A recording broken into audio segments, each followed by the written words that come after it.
家就等我哋嚟重溫一下鋁窗安裝施工程序嘅重點啊！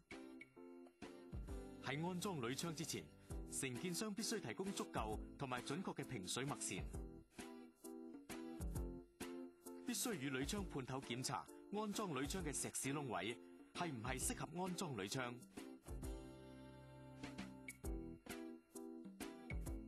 石屎窿位必須要冇黃蜂竇、沙眼，石屎過高或者過低、崩角，並且要確保冇板皮、鐵皮等遺留。鋁窗判頭必須於地盤做樣板房，並且經則師審批之後，先至可以大手施工。窗框邊防水抿泥必須用則師批准嘅抿泥抿口。所有抿泥必須進行100% 防水測試。禁止喺窗框上拖放橋板、喉通及泥斗。禁止喺窗框邊刮灰塵。必須經常維修鋁窗嘅保護膠紙。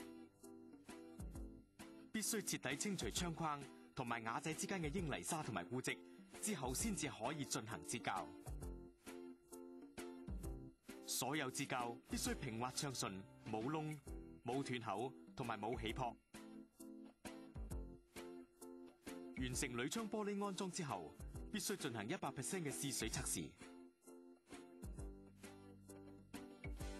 喺建築地盤嘅所有工序，其實都有好明確嘅指示同嚴格嘅規矩。但係無論規條有幾完善都好，最重要係每一個參與嘅機構同每一個人都要衷誠合作，質素先至可以有所保證同埋進步。